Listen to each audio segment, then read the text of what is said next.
Es un placer para mí saludar a todos los seguidores, oyentes de Radio Luz, a las Naciones, nuestra emisora, nuestro canal cristiano de comunicación.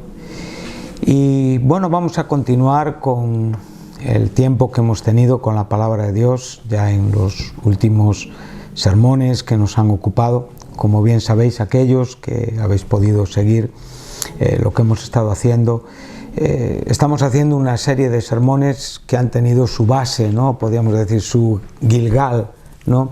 En el capítulo 13 de Juan, entre los versículos 1 hasta el 17.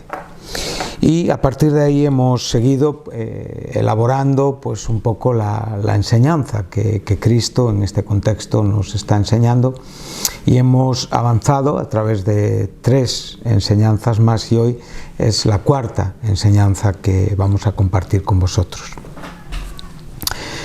Como hemos dicho ya en otros programas, estamos en la Semana de Pasión, estamos en el día jueves. Cristo a las 9 de la mañana del viernes siguiente estaría siendo crucificado, y a las 3 de la tarde, en esas 6 horas que estuvo en la cruz, entre las 9 y las 3 de la tarde, entre la hora tercera y la hora novena, según lo que la Biblia nos enseña, Cristo murió. Por lo tanto, lo que Cristo estuvo hablando en ese día anterior a su muerte, entendemos que sería de vital importancia. Hemos podido aprender juntos que en ese contexto del capítulo 13 de Juan, entre otras enseñanzas que posteriormente también nuestro Señor daría a sus fieles discípulos, relativas al Paracleto, al Espíritu Santo, como no, relativas también a la propia persecución que ellos experimentarían, concluyendo en el verso 33, en el capítulo 16, antes de ya comenzar su oración sacerdotal en Getsemaní, donde dice que en el mundo tendrían aflicción, pero confiad en mí, yo he vencido al mundo, en mí tendréis paz, dijo el Señor Jesús. Por lo tanto, estas fueron cosas que habló con ellos en el aposento alto. Como digo, la persecución, el Paracleto, el Consolador, esa nueva etapa donde ellos experimentarían el sustituto en la compañía física del Señor Jesucristo. Como Él dijo, os conviene que yo me vaya. También, como digo, la institución de la Cena del Señor, que eso también fue en ese tiempo, y esta enseñanza que es de la que estamos compartiendo y hablando con ustedes, cuando el Señor Jesucristo se despojó de su manto, se ciñó la toalla y le lavó los pies. Hemos podido ver que hay 3 enseñanzas importantes. 2 de ellas forman parte de una enseñanza, y la segunda forma parte de un mandamiento, si podríamos expresarlo así, no ordenanza, porque como digo, Cristo no ordenó que nos laváramos los pies en el sentido ceremonial, sino sencillamente en el significado espiritual. Entonces Él sí nos dejó este mandato, este consejo importante en nuestras relaciones con nuestros hermanos, de lavarnos los pies. La primera enseñanza tiene que ver con que todos estaban limpios. Cuando Él va a iniciar el lavamiento de los pies, Pedro le dice, tú me lavas a mí los pies. Bueno, Jesús le contesta, lo que yo estoy haciendo ahora no lo entiendes, mas lo entenderás después. Y le aclara que si no lava sus pies no tiene parte con Él en el reino, a lo cual Pedro le dice, no me laves solamente los pies, sino lávame entero. Bueno, Jesucristo les enseña que todos están limpios, exceptuando a Judas. Esa limpieza tiene que ver con la salvación, por lo tanto, esa misma enseñanza también la va a enseñar en el capítulo 15 de este mismo Evangelio, aquí en estos sermones de este tiempo del aposento alto y hasta llegar a Getsemaní. Él les dijo que todos estaban limpios. Esto habla de la salvación, habla de la obra regeneradora, de la transformación a través de la fe en la obra de Jesucristo. Todos eran salvos. Por otro lado, también les enseña la importancia de la comunión con Él en cuanto a la necesidad de lavar nuestros pies por la propia contaminación que nuestras vidas experimentan en nuestro caminar en este mundo. Sabemos que estamos sujetos todavía a pasiones, a afectos carnales, humanos, que tenemos el mundo como un enemigo, y a mayores, evidentemente, nuestro enemigo principal, que es Satanás. Entonces estas tres presiones hacen que nosotros en muchos casos suframos situaciones que nos debilitan, a veces tropezamos, pecamos, nos equivocamos y necesitamos venir a Cristo arrepentidos, buscando ese lavamiento de nuestras vidas diario, nuestra comunión con Él. Por supuesto, para mí también habla de santificación, o sea, de aquello que en una manera progresiva y práctica muestra a aquel que ya ha sido santificado en la obra de Jesús, y aquel que evidentemente espera la experiencia perfecta de esa santificación en nuestra resurrección de nuestros cuerpos terrenales a cuerpos glorificados para la vida sin interrupción en la gloria. Entonces, esta enseñanza, como digo, es la primera que les ministró, y la segunda es la que podemos encontrar a partir del versículo 12, donde Jesús les viene a decir: ¿sabéis lo que yo os he hecho? Aquí Jesús está usando un verbo griego que es ginosko. Es un verbo que nos habla de un conocimiento completo de las cosas. No de un conocimiento parcial, sino sencillamente de un entendimiento. O sea, Él les está diciendo: ¿estáis entendiendo lo que yo estoy haciendo? ¿Estáis entendiendo lo que yo os estoy diciendo? Él viene a decir: vosotros me llamáis Maestro y Señor. Aquí tenemos dos términos que nos hablan de Señor, en el sentido de divinidad, en el sentido de señorío, en el sentido de que Cristo es nuestro Dios, evidentemente, y a la vez Cristo es nuestro Maestro. El término Kyrios y Didáscalo nos aclaran lo que aquí el Señor Jesús nos quiere decir. Y bien decís, porque yo lo soy, dice el Señor Jesús. Entonces ahora dice: pues si yo, el Señor y el Maestro, he lavado vuestros pies, y ahora es el tema que nos está ocupando, vosotros también debéis lavaros los pies los unos a los otros. Porque ejemplos he dado para que, como yo os he hecho, vosotros también hagáis. Ahora vamos a ver el verbo hacer, que va a aparecer en diferentes frases, en una manera enfática e importante. Yo sé que muchas veces tenemos dificultad, se nos complica las cosas, o a veces parece que es un estorbo cuando hablamos de obrar, cuando hablamos de trabajar, cuando hablamos de hacer. Bueno, no debe de ser un problema, ya que son palabras del propio Señor Jesucristo. Hemos podido ver cómo en muchos casos aquí lo que el Señor les está diciendo es algo muy importante. Hay un ejemplo para que, en base a ese ejemplo que Él ha hecho, nosotros también hagamos. Y aquí el verbo hacer con el adverbio también está enfatizando, o sea, el término también enfatiza el verbo. Y el verbo es un verbo que se repite muy a menudo en el Nuevo Testamento. Hemos podido ver cómo fue el propio Señor Jesús quien, citando en el capítulo 5, en el versículo 28 y 29, donde Él habla de que viene la hora cuando los que están en los sepulcros oirán la voz del Hijo de Dios. Y dice que aquellos que hicieron lo bueno, usando el mismo verbo que tenemos aquí, saldrán a resurrección de vida. Mas aquellos que practicaron lo malo saldrán a resurrección de condenación. Hemos hablado de esto en el último sermón. Sabemos que aquellos que hicieron lo bueno, sus obras están fundamentadas en un solo hecho. Son esas buenas obras que, como bien nos enseña el propio apóstol Pablo en el capítulo 2 de su epístola a los Efesios, en el capítulo 10, donde dice que somos hechura suya. Hechura suya es el sustantivo de este verbo hacer. Dice, creados, y en la versión de las Américas dice, para hacer buenas obras, las cuales Él dispuso de antemano para que anduviésemos en ellas. El otro día escuché un sermón maravilloso en el capítulo 14 de Apocalipsis, verso 13, donde dice: bienaventurados los que de ahora en adelante mueren en el Señor, porque descansarán de sus trabajos y porque sus obras, o sea, aquellas acciones con las que se distinguieron en este mundo, siguen con ellos a la eternidad.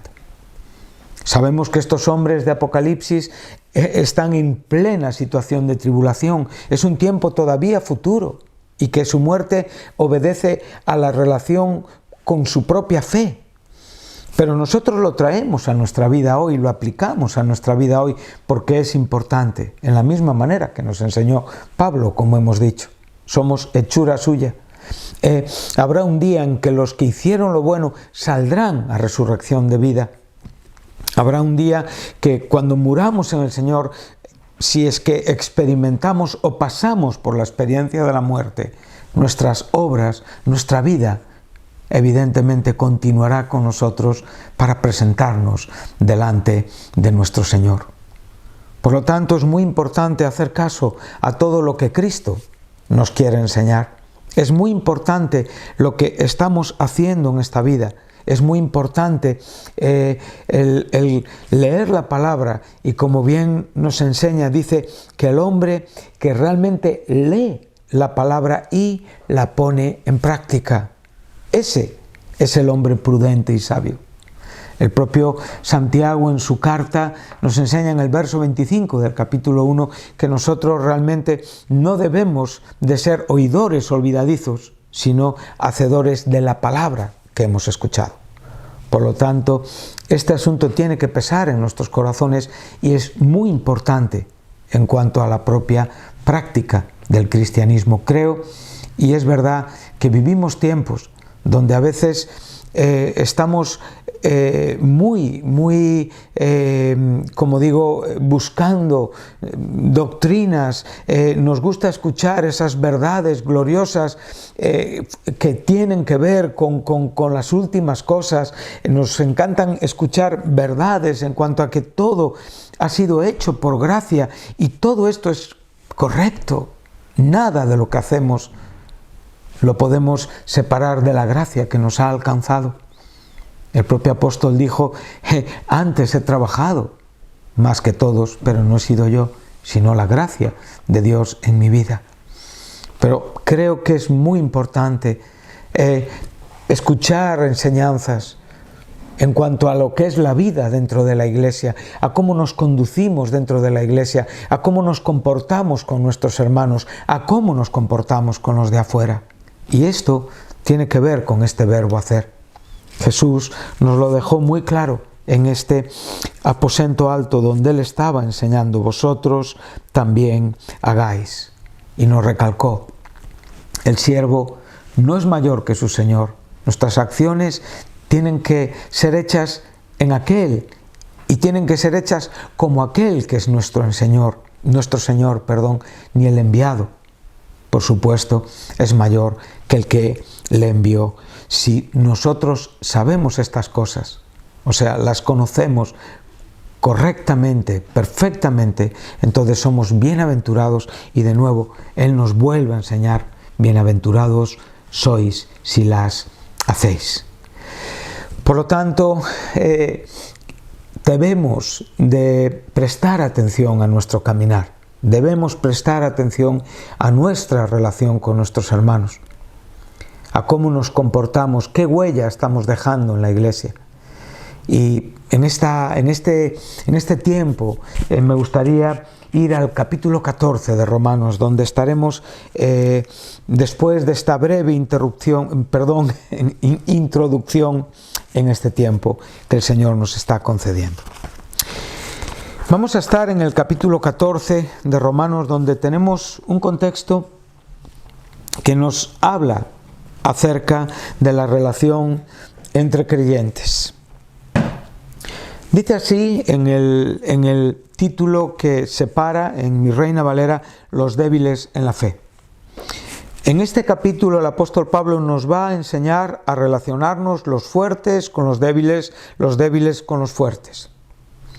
Es importante que lo que aquí Pablo va a enseñar, nos va a mostrar la importancia de nuestras acciones para con otros, del trato para con otros, de que la Iglesia, para tener una buena salud, uno de los asuntos fundamentales es la buena relación entre los hermanos.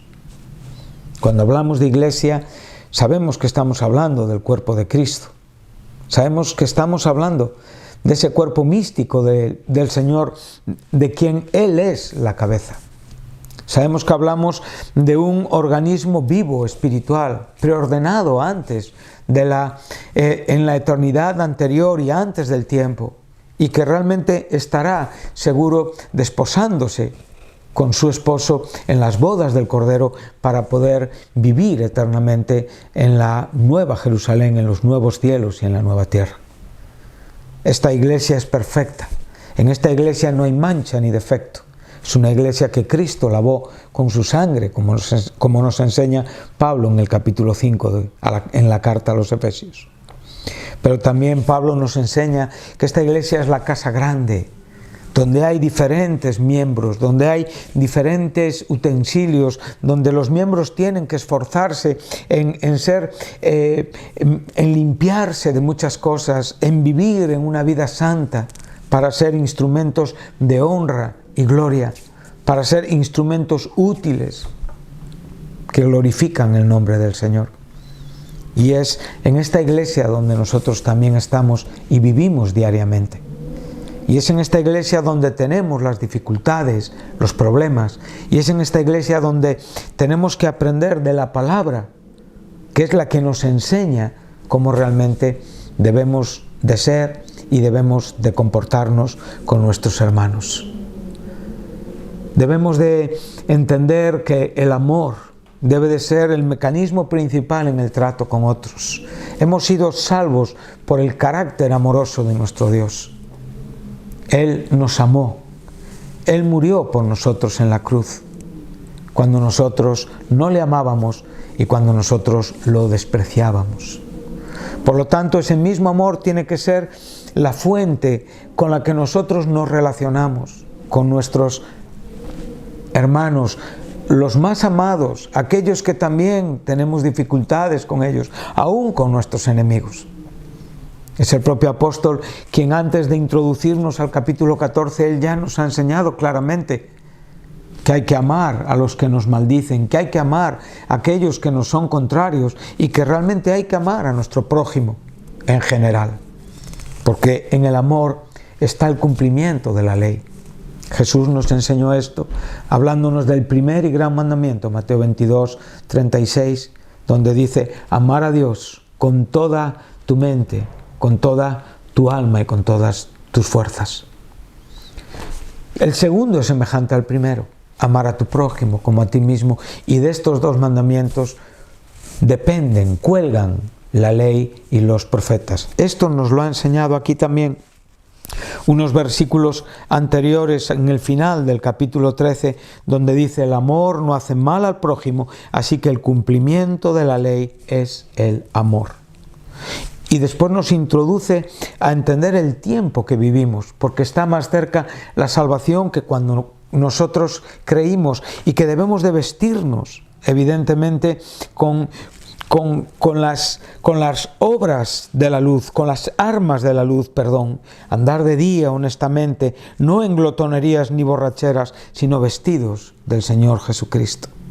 Esto es lo que realmente está implícito en una vida de amor. Y ahora Pablo nos va a enseñar lo siguiente: recibid al débil en la fe, pero no para contender sobre opiniones. Porque uno cree que se ha de comer de todo, otro que es débil come legumbres. El que come no menosprecia al que no come, y el que no come no juzga al que come, porque Dios le ha recibido. ¿Tú quién eres que juzgas al criado ajeno? Para su propio Señor está en pie o cae, pero estará firme, porque poderoso es el Señor para hacerle estar firme. Uno hace diferencia entre día y día, otro juzga iguales todos los días. Cada uno está plenamente convencido en su propia mente. El que hace caso del día lo hace para el Señor, y el que no hace caso del día para el Señor no lo hace. El que come para el Señor come porque da gracias a Dios, y el que no come para el Señor no come y da gracias a Dios, porque ninguno de nosotros vive para sí y ninguno muere para sí.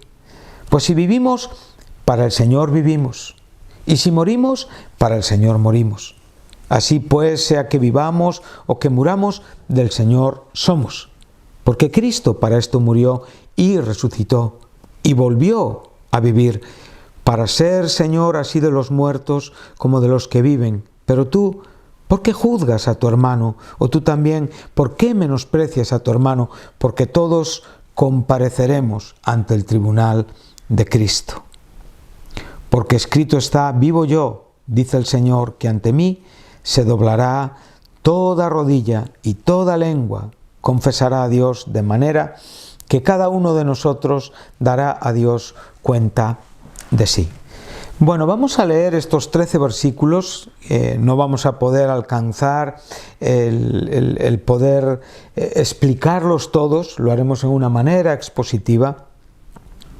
Pero sí diremos que este contexto nos llevaría hasta el versículo 6 del capítulo 15, donde ya el propio apóstol cambiaría el guión y ya pasaría de débiles y fuertes a judíos y gentiles, quienes juntos y esperando en ese futuro glorioso en el Señor, un día alabarían evidentemente en el templo de Dios juntos. Sabemos que esto es una profecía, es una esperanza con un carácter escatológico, y sabemos que esto sucederá en la segunda venida de Jesucristo. Pero también sabemos que a tiempo presente la Iglesia ya existe, y por lo tanto el misterio que predicó el apóstol es el cohabitar, es la coparticipación de judíos y de gentiles en el mismo cuerpo. Y esto también es lo que aquí el propio apóstol nos está enseñando. Él va a presentar usando textos del Viejo Testamento. Hemos leído hace un momento Isaías 45, 23, que también el propio apóstol lo usa en Filipenses 2, en el versículo 10, cuando está hablando de que toda rodilla se doblará y toda lengua confesará que Jesucristo es el Señor. Por lo tanto, lo primero que debemos de estar viendo es la soberanía del Señor, el señorío del Señor. Él es el dueño de la Iglesia, Él es el dueño de las almas, Él es el dueño de todos los hombres, aún redimidos o sin redimir. Por lo tanto, en la Iglesia no hay más dueño que el Señor. Lo que Pablo aquí nos va a tratar de enseñar por medio de las relaciones de los unos con los otros, como digo que a veces le damos tan poca importancia, es que van a repercutir evidentemente en el futuro con el Señor. Hemos aprendido en el contexto de Mateo 25, entre los versos 31 y 46, que un día, cuando el Señor venga en su segunda venida, Él separará a las cabras de las ovejas. Las ovejas estarán a su derecha y las cabras a su izquierda. Y cuando Él emita las razones por las que unos son benditos, benditos de su Padre, que van a recibir el reino preparado desde antes de la fundación del mundo, y los otros serían malditos e irían al fuego eterno, es porque sencillamente no practicaron las buenas obras con las personas. Sabemos que nadie va a ser salvo por las obras. Como bien nos enseña el apóstol, nadie puede ser salvo, nadie puede alcanzar justicia por las obras de la ley, porque únicamente por la ley nosotros conocemos, venimos al conocimiento del pecado. Sabemos que Dios todo lo encerró, lo confinó bajo la ley para tener misericordia de todos. Sabemos que únicamente el hombre se puede justificar por la fe, y esto lo ha enseñado claramente en los 8 primeros capítulos de esta epístola a los romanos. Ha dejado claramente la justificación a través de la fe. Pero también sabemos perfectamente que las obras acompañan a la fe. Y lo que Cristo va a enseñar a estos hombres en su venida es que sencillamente no hicieron nada por nadie y por lo tanto no lo hicieron por Él. A unos les dirá: por cuanto lo hicisteis por estos pequeños, lo habéis hecho por mí. Y a otros le dirá: por cuanto no lo hicisteis, entonces al fuego eterno. no lo habéis hecho por mí. Lo que aquí estamos aprendiendo, como bien nos acaba de enseñar el apóstol, es que todos realmente vamos a dar cuentas a Dios. Y en la medida en la que nosotros tengamos conciencia de lo que nosotros tendremos a la hora de presentarnos delante de nuestro Señor el día que nos toque partir de este mundo, mencionando el tribunal de Cristo, el cual el propio apóstol también menciona en la segunda epístola a los Corintios, en el capítulo 5, versículo 10, diciendo que todos tendremos que comparecer ante el tribunal de Cristo con lo que hayamos hecho en esta vida, en este cuerpo, sea bueno o sea malo. Sabemos que este tribunal no es un tribunal de condenación. El término bemá nos está hablando de aquellos que son los jueces en unas olimpiadas, o sea, aquellos que contemplaban la forma de correr de las personas y que se encargarían, evidentemente, de dar los premios. También este tribunal en los tiempos de Pablo estaba presente en casi todas las ciudades para llevar a cabo juicios inmediatos en cuanto a comportamientos de personas.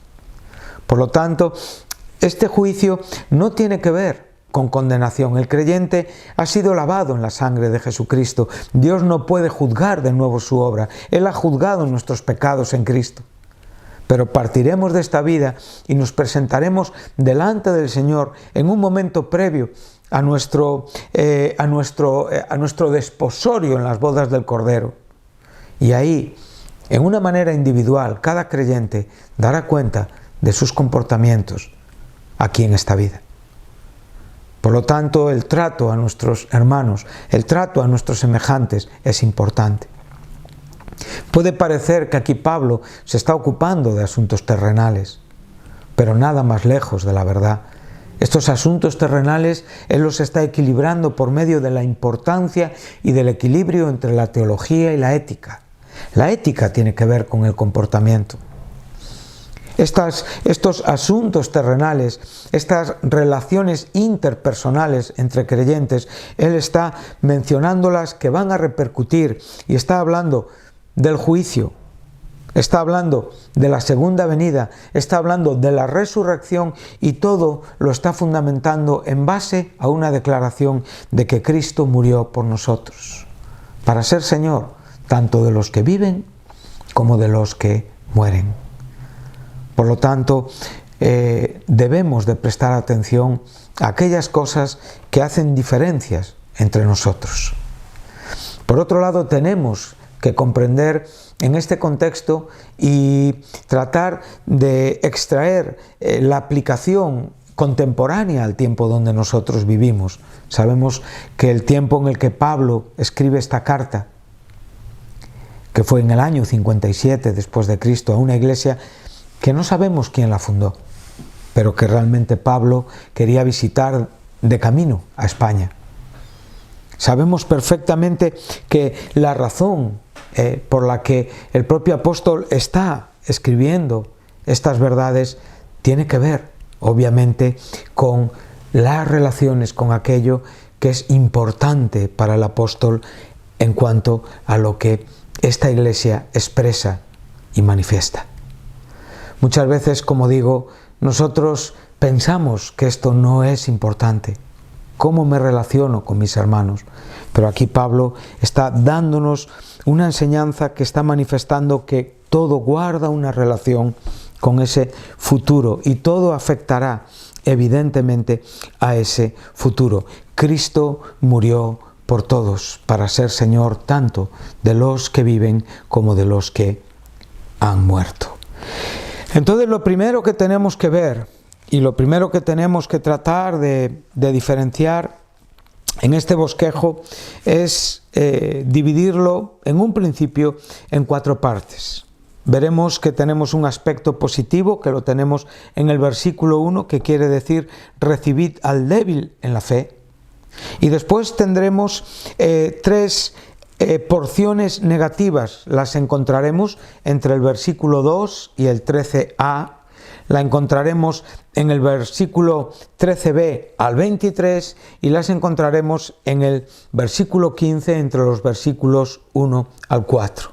Y ahí se nos va a enseñar, como digo, primeramente a recibir bien a los débiles, a no despreciarlos, a no juzgarlos y a no ofenderlos. Como digo, tratando de trasladar al día de hoy lo que para Pablo era importante en este tiempo,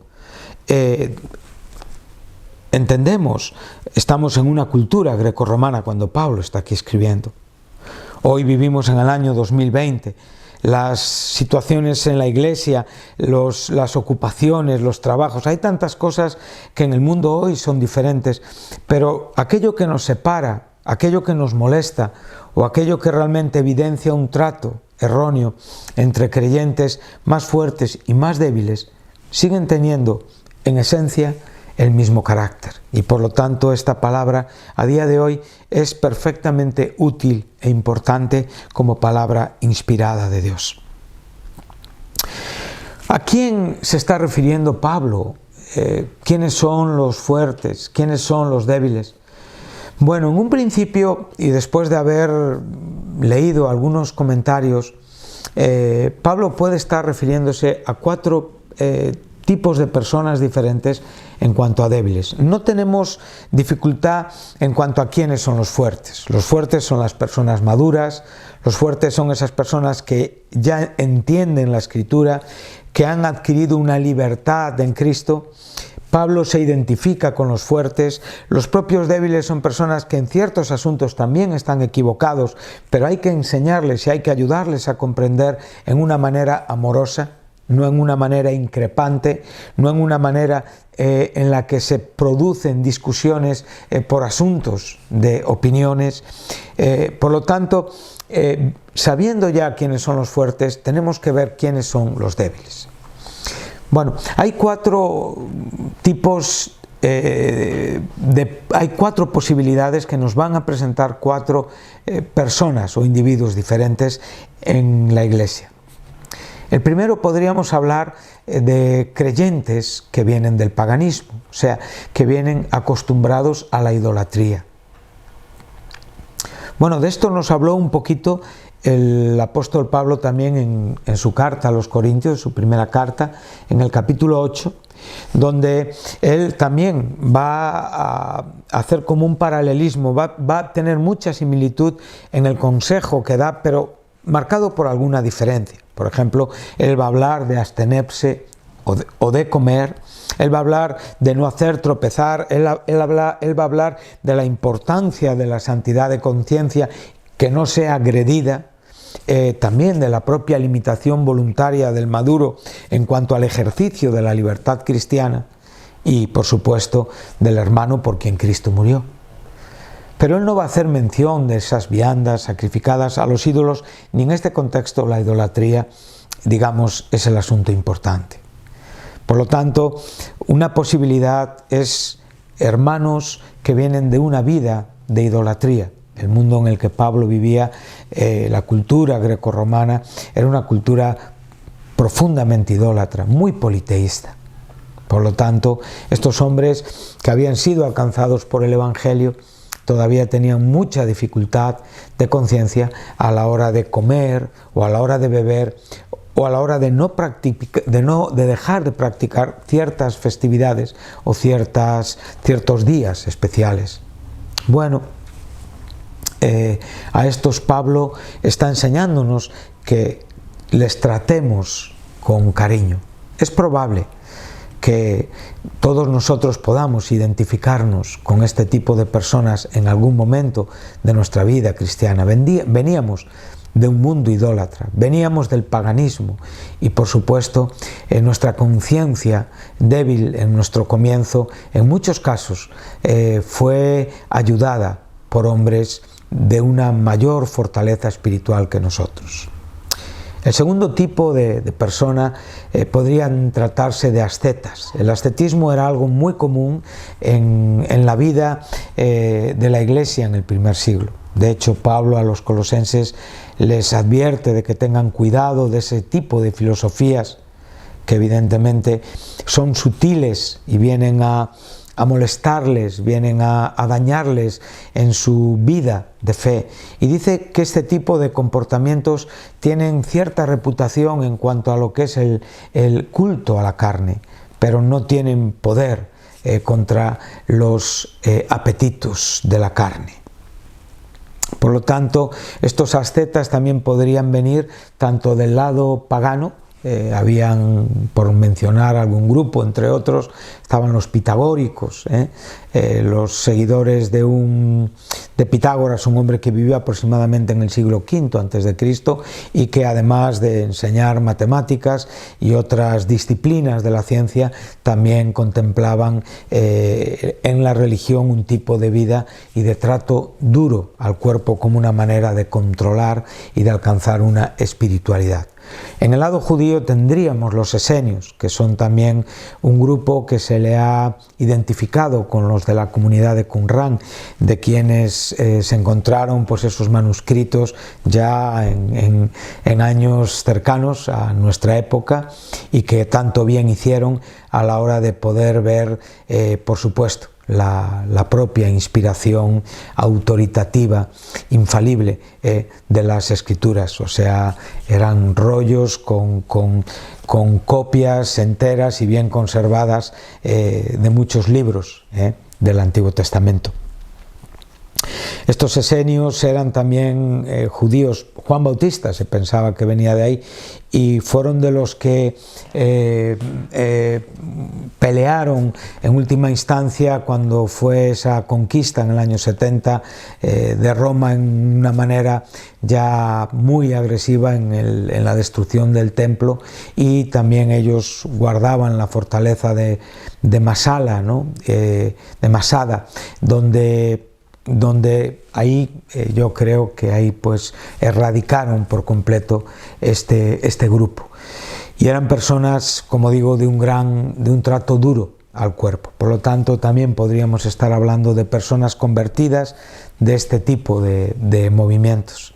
Después tendríamos los legalistas, a los que el propio Pablo tanto habló a la iglesia de Galacia, por ejemplo, en el capítulo 1, en el verso 18, dice: si alguien os predica otro evangelio que no sea este, aún un ángel, o aún nosotros mismos, sea anatema. Él hablaba a esos creyentes que, habiéndose justificado por la fe, habiendo recibido el Espíritu por la fe, estaban volviéndose evidentemente a las obras de la ley. Bueno, estos legalistas, según algunos comentarios que he leído, eran débiles en la fe, en el sentido de que todavía dependían del cumplimiento de las obras de la ley como una base importante y fundamental para el desarrollo cristiano. Siempre fueron una molestia en la iglesia, y a estos el propio apóstol se refiere como débiles en la fe.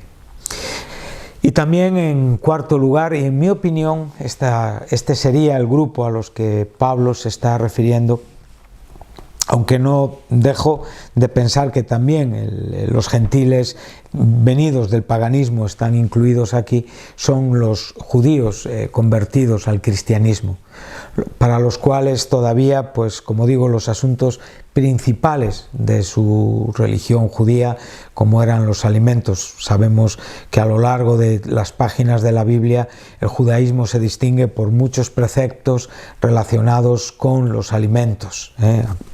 Podemos poner como ejemplo a Daniel en Babilonia, como él no pudo, ni quiso, no quiso comer esos alimentos que el rey le ofrecía, porque eran alimentos contaminados.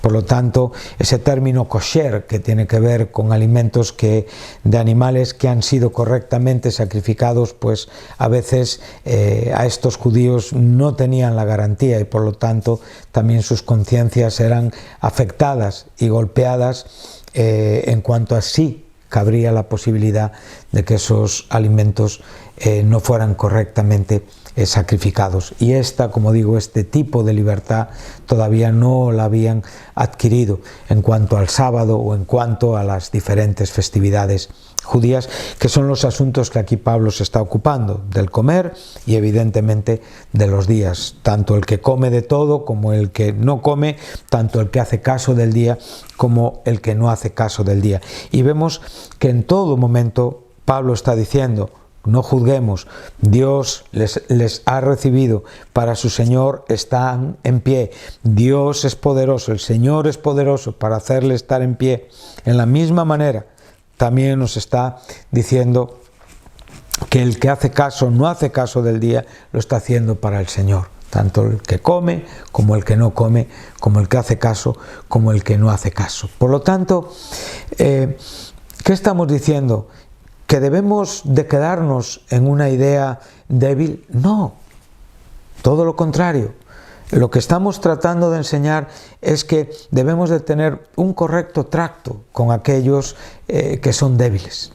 El término débil, tanto aquí como en el capítulo 15, son dos términos griegos, es asteneo y adinatos, que nos hablan de imposibilidad y de enfermedad.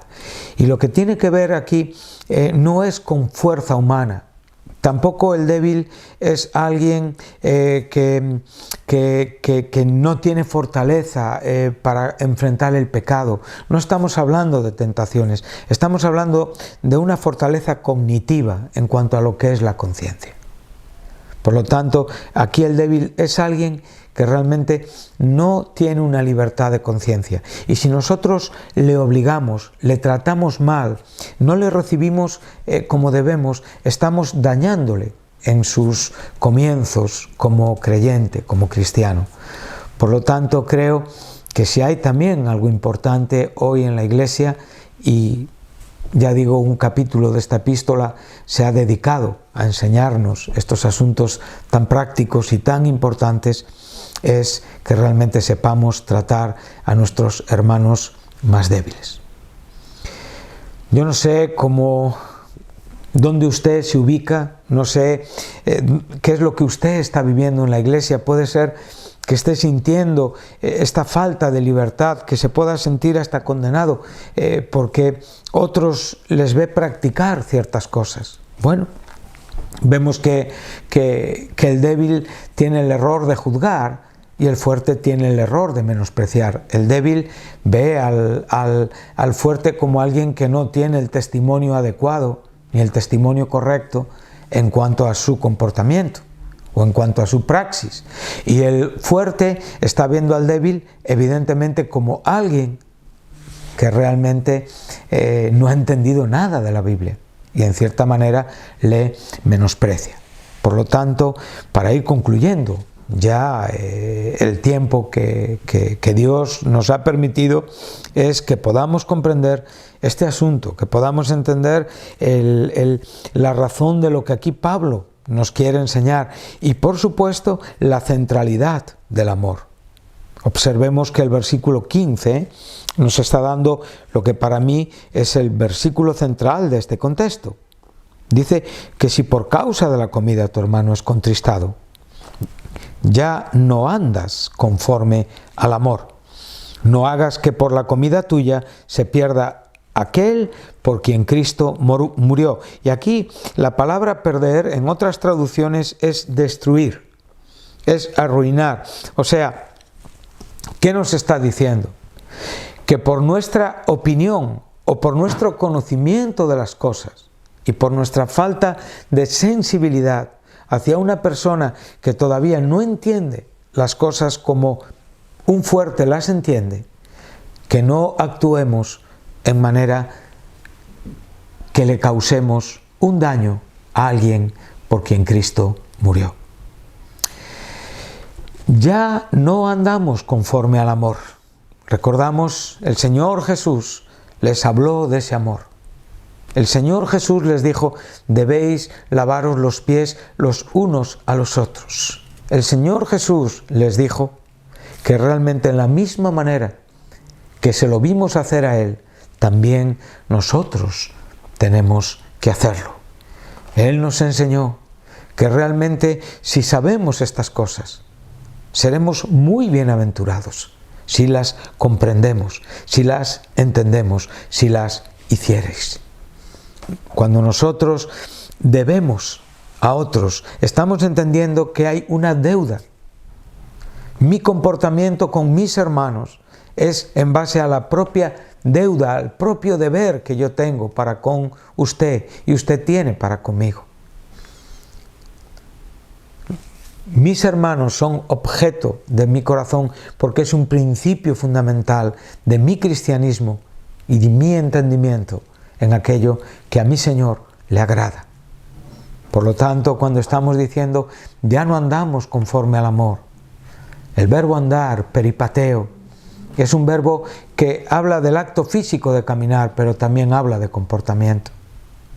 Pablo va a usar muchas veces este verbo para explicarnos conceptos similares que hablan del cristianismo. Romanos 6:4 nos está hablando de que la experiencia salvífica, de la muerte que hemos podido experimentar en el cuerpo de Cristo, de la resurrección que hemos podido experimentar en el cuerpo de Cristo, es para que andemos en nueva vida. En el verso 14 del capítulo 8 de esta misma epístola está hablándonos de andar en la carne y de andar en el Espíritu. El mismo verso 1, no hay condenación para los que están en Cristo Jesús. Ya no se comportan conforme a la carne, sino conforme al Espíritu. Pablo enseña a los corintios, 2 de Corintios 5:7, que ya no andamos por vista, andamos por fe. Siempre este verbo andar nos está hablando de la importancia de nuestro comportamiento. Recuerde las palabras que él dice a la iglesia de Corinto, cuando en su primera carta, capítulo 3, verso 3, le está diciendo: no he podido hablaros como a espirituales, sino como a carnales, como a niños en Cristo. Y dice que sus comportamientos es que andan como simples hombres. Por lo tanto, cuando nosotros estamos tratando a un hermano como no debe de ser tratado, como la Biblia nos enseña, como debemos de tratar, estamos estropeando todos los conceptos más altos que podamos tener de Dios. Dios quiere que amemos a nuestro prójimo y Él quiere enseñarnos que andemos conforme al amor. Y es el consejo, y es lo que en este tiempo yo he querido dejarles, con la ayuda de Dios, con temor y esperando que el Señor prospere lo que hemos comunicado, lo que hemos expresado por su gracia. Que Dios les bendiga y les esperaré en el próximo tiempo, Dios mediante, para continuar con este texto que es objeto de nuestro estudio. Gracias.